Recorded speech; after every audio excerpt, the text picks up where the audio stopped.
contrôleur de domaine et enregistrement SRV.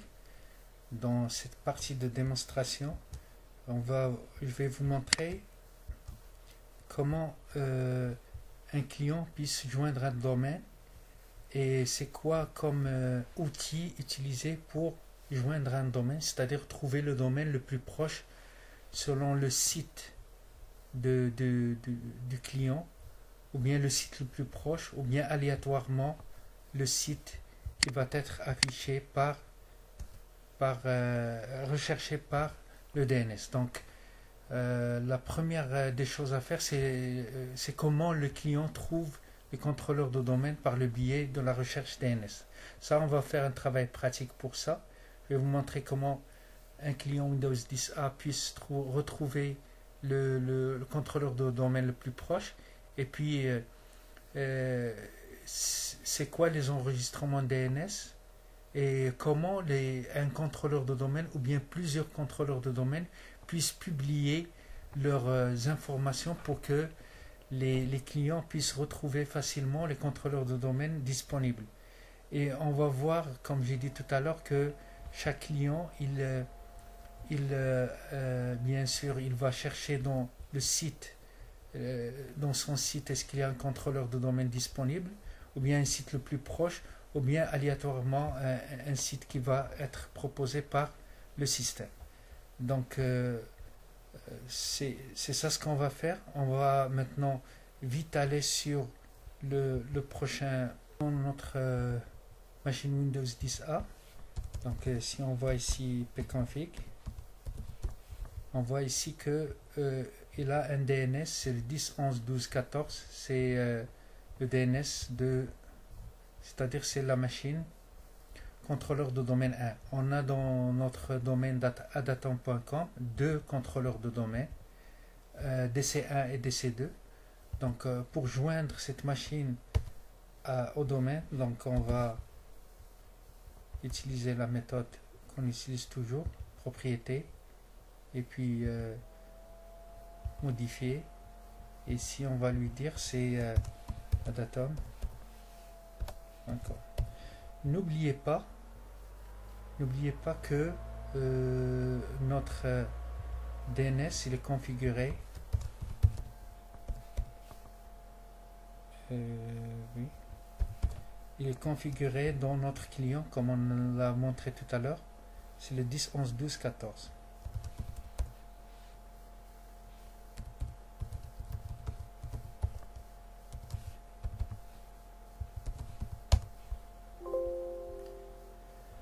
Donc ici pour que celui-là retrouve le domaine, qu'est-ce qu'on a fait?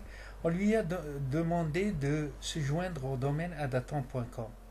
Qu'est-ce qu'il a fait? Le système, il a ncpa.cpl.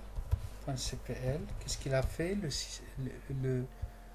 Le système, il a consulté ma carte réseau, il a essayé de voir le DNS qui est le 10.11.12.14, et puis il lui a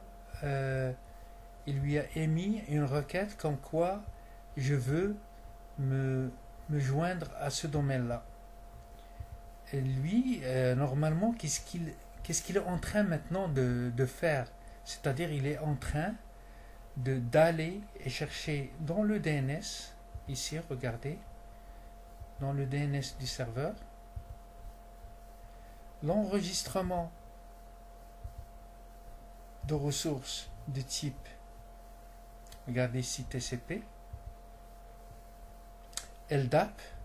Puisque j'ai deux contrôleurs de domaine, il y a le premier, regardez ici, londc2.adatom.com et le deuxième, londc1.adatom.com. Ce contrôleur de domaine, qui est celui-là, si je clique deux fois sur l'enregistrement de type SRV, il va retourner au demandeur, qui est le client. Il va lui retourner le triplet, le service qui est LDAP, le protocole qui est -TCP et le nom de domaine qui est adatom.com. Donc c'est ça C'est ce triplet-là qui est retourné au client pour qu'il puisse voir ça. Si je m'amuse par exemple à changer quelque chose ici, il ne va jamais se retrouver le contrôleur de domaine. Donc je vais mettre OK, et puis OK, et fermer. Redémarrer maintenant. Maintenant, si je reviens ici, voilà quand je disais tout à l'heure que le DNS, il met à la disposition des clients qui veulent se joindre au domaine. Regardez ici, dans Adatoms, il y a TCP. Dans TCP, il y a ces informations-là. Il y a dans site aussi, default site, TCP, il y a ces informations-là. Donc, il met à la disposition un ensemble d'enregistrements de type SRV qui permettent à se connecter à des services. Par exemple, ici, c'est pour le Global Catalog. Regardez, voilà, c'est le numéro de port, etc. Donc, ça sert pour la réplication des Global Catalog. Celui-là, c'est pour le Kerberos, celui-là et celui-là. Donc, parce qu'on a deux serveurs contrôleurs de domaine. Et celui-là, c'est pour la clé des passwords. Celui-là, pour le LDAP, ça veut dire pour ceux qui veulent se connecter à Active Directory.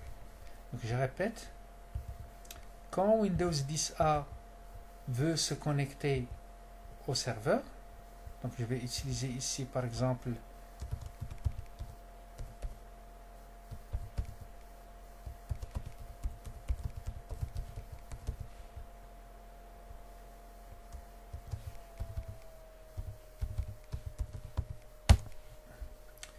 quand Windows 10A veut se connecter au serveur, il consulte son serveur, son DNS préféré, et le DNS préféré, il va aller ici pour voir l'enregistrement de type SRV. Cet enregistrement de type SRV, il est là par défaut. Quand est-ce qu'il est là? Lorsque on a fait la promotion d'un serveur en contrôleur de domaine. Comment il a enregistré, par exemple, le serveur 1 et le serveur 2, cet enregistrement ici?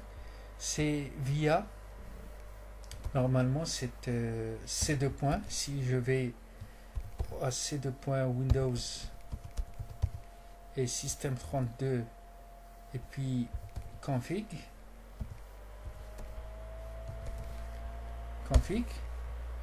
il y a ici le netlogon. Voyez ici le netlogon. Si je l'édite, ouvrir, voilà, ce fichier là, il est utilisé par le service netlogon pour que à chaque fois qu'il y a un contrôleur de domaine ou un enregistrement de ressources qui est ajouté, il va l'ajouter dans le DNS. Je répète. Donc ce fichier-là, il est utilisé par le service netlogon pour que le contrôleur de domaine mette à jour dynamiquement les enregistrements de type SRV qui se trouvent ici. C'est-à-dire cet emplacement-là, elle est alimentée par par cette base de données, ces informations, et qui alimente cette partie-là, c'est le service netlogon. Donc c'est pour cette raison que si vous avez du mal à vous connecter, à connecter un client à une machine, à un serveur Active Directory, peut-être que la cause c'est le serveur netlogon, c'est le service netlogon. Donc il faut faire un net start netlogon et voir est-ce que vous avez pu faire vous avez pu résoudre le problème ou non. Donc la même chose ici, si j'ai un autre contrôleur de domaine, donc vous allez voir un autre fichier qui ressemble à celui-là, mais qui n'est pas celui-là. C'est-à-dire que ici j'ai le 10, 11, 12, 14, c'est le premier contrôleur de domaine. Ça, c'est le fichier utilisé par le service netlogon du premier contrôleur de domaine. Et celui-là, on peut le voir comme ça.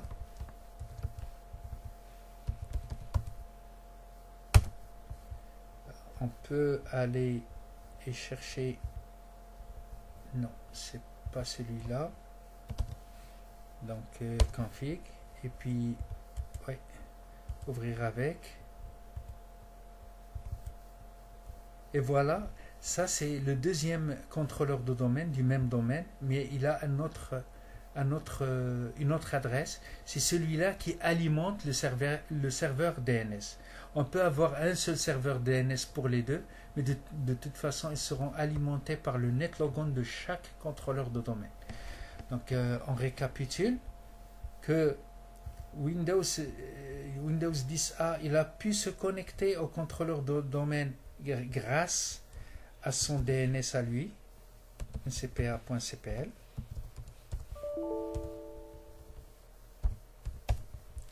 Son DNS à lui, préféré.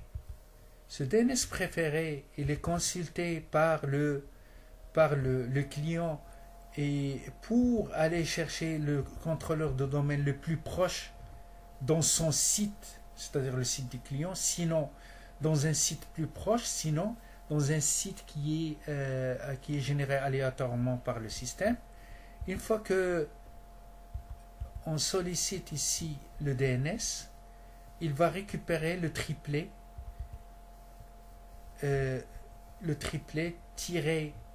LDAP service, protocole-TCP et le adatom.com qui est le nom de domaine sollicité. Si jamais, par exemple, ce serveur-là n'est pas up, c'est-à-dire n'est pas démarré, il peut aller et chercher dans le deuxième. Et vous voyez ici, il y a le LON DC1 et le LON DC2. J'ai commencé par DC2 ici. Donc il y a LON DC1 et LON DC2. Donc c'est tout ce qu'il y a pour cette partie-là dans le serveur DNS et son interaction avec le serveur, le contrôleur de domaine.